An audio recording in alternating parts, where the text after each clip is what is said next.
everyone. Thanks so much for joining us for the Essence of Tea podcast. I have a special guest here. His name is Brent Sass, for those of you who are fans of dog mushing. And he is a champion dog musher 3 times for the Yukon Quest, which we've talked about, the Yukon Quest dog sled race, and so close many times for the Iditarod. And he's kind of one of the intense mushers who does both of the races almost every year. Yep, pretty much. doing it. Yep. So, yeah, and the reason why I wanted Brent to be on this episode, it is related to tea because years ago, I think 13, 14 years ago, when I decided to make this specialty blend as a donation, a one-time donation, there was this very interesting dog musher who would keep coming in after the race was over. And I literally had to make up the batch every time because I didn't want to tell him that we didn't actually make it. And so he kept coming in, and then pretty soon, like, people he knew or dog handlers that he had, people who help him out with the dogs would come in, and they're like, yeah, I kind of work for this like amazing dog musher, and he told me about your tea. And I was like, oh no, like, they're gonna forget about it by next year. And then they didn't.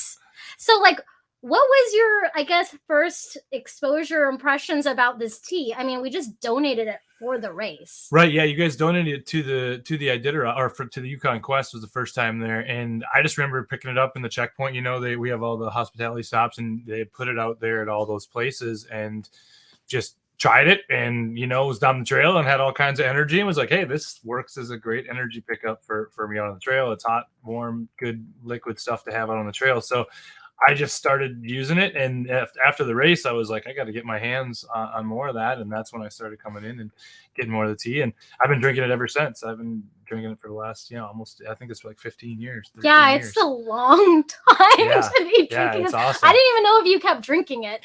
Like, I've been continuing, and now, like I was telling you, I have sponsors and friends and stuff that know that I drink it, so they go in and order it and pick it up for me. So I've been, as now that I live way out of town, I don't go in as much myself, but still drinking it, and you guys are still providing it out in both Iditarod and Yukon Quest. You had some Iditarod bags too last year. Yeah, it was a different blend actually that we made for the Iditarod. It was the Iditarod Trail Tea, we called it. Cool. And, we thought, why not make a donation? Yeah. It's hard times right now with COVID and everything going on. So, like, well, how can we help out? Like, we're a tiny business, but we can make tea and we can donate it. So I'm glad you noticed that, because I was wondering how many people I noticed it and used it. So I tell you the truth, I barely even noticed. I think at one point I did realize that it had a different label on it, but every time I see Sipping Streams, I just always think 1,000 Mile Tea. So cool. Yep. So, but you've been racing for a long time. So tell me a little bit about your history. How did you get into mushing? You're not from Alaska originally. No. I'm originally from Minnesota. And I came to Alaska, I mean, not a dream, basically. When I was a little kid, my mom and dad and my grandma went on a tour, a cruise. Okay. And I came back and I had all these pictures. And when I was 5, I was like, I want to do that. When I grow up, I'm going to move to Alaska and live in a cabin. And I made that happen. I went to UAF as a skier, and just one day I was out on the trail. I'd been in Fairbanks for a couple of years, and I saw a dog team go by at my feet, and a light bulb just went off in my head, and I was like, I want to do that. And so I literally kind of followed that guy. He was just an eccentric guy living in the Goldstream Valley, had a recreational dog team, and I told him I wanted to be a musher, and he was like, come back in a week. And I came back, and he handed me a puppy, and he said, now here's your first sled dog. And I was like, all right, yeah. And I grabbed it, and that dog I named Silver after Silver Gulch Brewery here in Fairbanks, and he turned out to be like my most amazing dog, soulmate. And he is the genetics. Basically, all the dogs are connected to him, even still now. He passed away 2 years ago at the age of 18. Yeah, I remember that. So, that was really sad. Yeah, so that's kind of how I got started. And then I got a chance to work with Susan Butcher and David Munson in those early years as well. And that kind of got me into the race scene. And I started volunteering for the Yukon Quest early on in 2003 and 4 and 5 with some good friends of mine. And I just, I had a small recreational team at that time, and just really decided that I wanted to run the Yukon Quest. And so in 2007, I ran my first race, the Yukon Quest 300. Oh, wow. And that was the very first one. And we actually ended up winning because of Silver. It was one of the most treacherous storms on the Yukon Quest in history up on Eagle Summit. And we ended up persevering through the storm, and we were just nobodies. We had never raced before, but we were really good in bad weather and harsh conditions. And even back then, we had a really good attitude towards it all, and that's kind of what the whole thing is about. So like your mindset and like how you can push through that. Yep. So we did really well, and that kind of set the stage for the rest of my career. It was a long time before we won any more races. It was kind of a fluke that we won that, but it kind of gave me that motivation that attitude really is everything, and if you just keep a positive attitude, you can win a race as a total rookie. So I figure I got some races to win, but it'll take a while for me to get to that point, and so we kept at it and won our first quest in 2015, and then won our second in 19 and the third in 20. So for 2015, I knew you're like, I think, was that the one where we were ending in Fairbanks? Yes. Yep. So I actually had for you a burger. I bought a burger for you, and then I was like, what? I bet he's going to eat a steak. So I actually ate your burger. That's awesome. I went to the store. I was like, he's going to arrive at the checkpoint. I bet he's going to be hungry. I want a burger. I'm going to buy him a burger. That's great. And then I was like watching all the people just like get on you and like take pictures. And I was like, he doesn't need my burger. So he ate a burger. That's awesome. Well, good thought. Anyways, good thought. I was like, I'm sure he's going to have a steak or something. I'm sure. Like, and don't you like normally treat the dogs like the dogs get steak at the finish line. Yeah, so I was just like, I'm sure he'll be fine. I'll eat his burger for him. It's cold anyway. Well, thanks for being there. Yeah, there was a lot of people there at that finish. It was pretty fun. It was a pretty fun finish. Yeah, all of them are, but that one was really awesome. Yeah, and then so you started mushing in 2007. That's funny because I started my tea company in 2007. All right, cool. So it was like quickly, like a couple years after that is when I made the 1,000-mile tea. And it was only because I actually used to have a radio show on the classic rock station. All right. Called Tea on Tuesdays, and I had truck drivers and construction workers listen to me. And so one of the DJs was like, you should make a tea for the dog mushers. And I was like, what? That's and great, I was like, okay. And they're like, just walk down to the Quest office and ask them. I bet they'd want that. I'm like, okay. And they kept repeating the same thing. I'm like, what kind of tea you want to drink? They're like, I don't know. High in caffeine, really strong, lots of energy. And I'm like, and that's all I don't know. And then they just kept saying that. I'm like, okay, these people don't know how to steep tea. Let's make it foolproof. Yep. Yeah, totally. And so you just throw it in and go. That is probably one of the reasons it has such success, because it is easy. Everything needs to be easy for us out on the trail, and if anything's going to take long, or it's going to have any sort of complications, more than just dumping it in a bunch of hot water, then it's probably not going to get used. But because it is just literally put it in and forget about it, that's how it works, I think.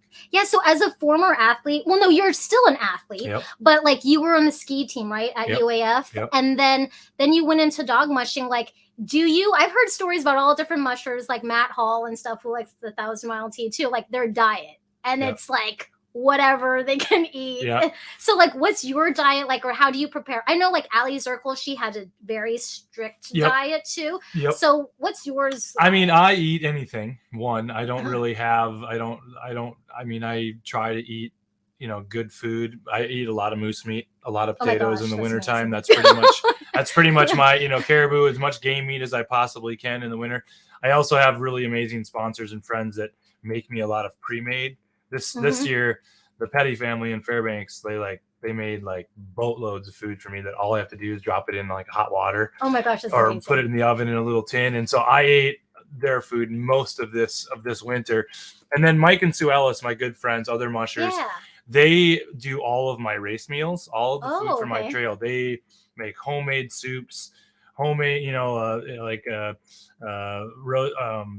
French toast and like bacon meals and like, every kind of different sort of scenario you can think of, just from turkey dinners to soups to stuff like the French toast breakfasts. And that's the stuff I exist on the trail. And that's huge. Like it's all homegrown stuff. They're using their homegrown chickens, and usually using my moose meat for all of the other stews and stuff. And that stuff is what keeps me going on the trail. And I eat better on the trail than I do probably throughout the season, really, in the end. Just more well-balanced meals, like when you have chicken stew or chicken dinner one night and turkey dinner the next night and moose stew the next day and, different pea soup and different stuff like that. It's all, home cooked. Yeah, it's hard to beat that. I was watching your Instagram and I was like, 26 dogs. Oh my gosh, it's like he's moving out 26 children. Yeah. Like he's like a father Yeah. of 26, like Yeah. single dad. Yeah. And I'm like, how does he eat? Like that's what I was thinking because Yeah. we were talking about before you came here. I was like, man, we should have bought him a pizza. Yeah, Like yeah, I bet no, he's hungry. And then we're like, oh, we don't have enough time. Yeah, totally. But that's so good that you're able to have people provide you like a meal because Yeah. you're literally taking care of like little persons, Yeah. like high Yeah. energy people. And then you need to have high energy too Totally.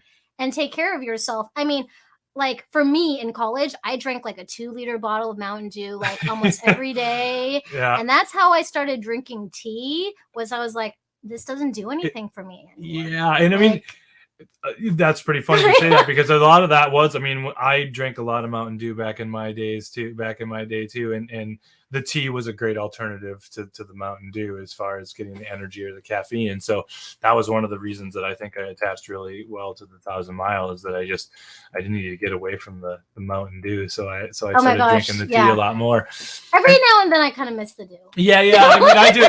It's my treat when I come to town. Usually I don't buy any of that stuff and bring it out to the homestead. So on a daily basis, I don't have that, but I treat myself to a Mountain Dew every now and then.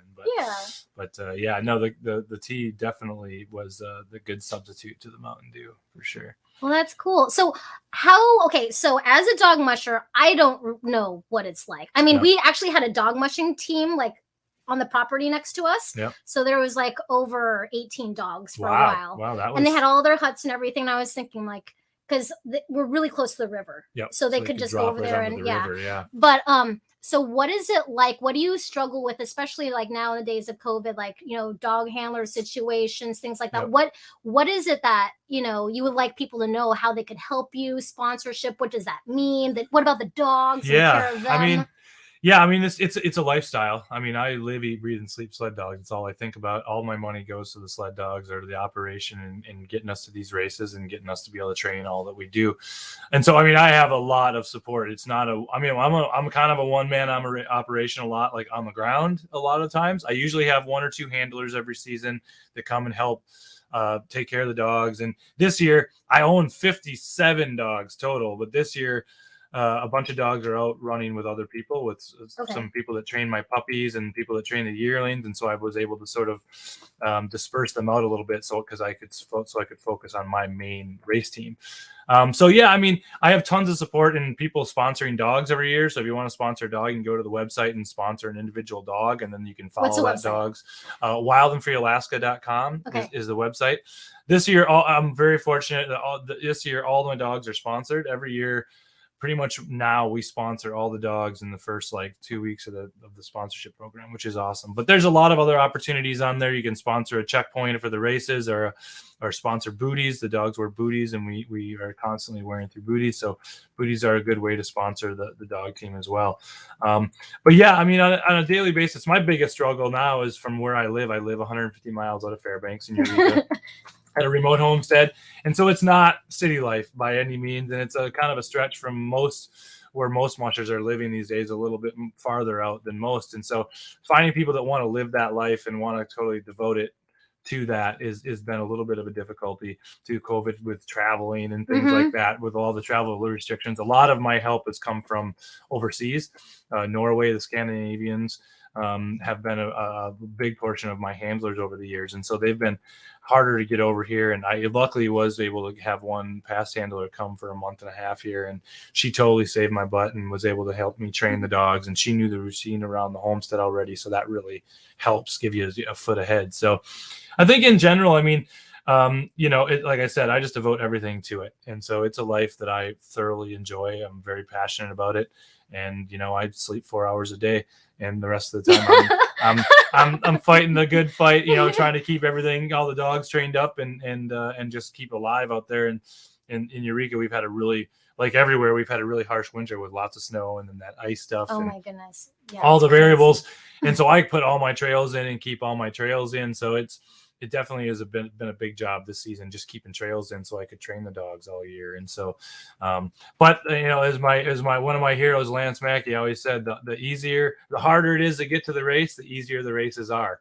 Because if you're fighting all season long, the race is almost like a vacation. We've had one race this year, the Copper Basin 300, and luckily with help from friends and my handler Gunhild, who was here for a while, I was able to get to that race and everything. How'd you do at that one? We won the race, which was awesome. And the race felt like a vacation. I got out there and I had 12 dogs ahead of me, and all I had to do was focus on those 12 dogs. I didn't have generators breaking down and heaters breaking down and 30 other dogs to feed at the same time. And so it was really like a little mini vacation. So I'm looking forward to the quest start here this Saturday.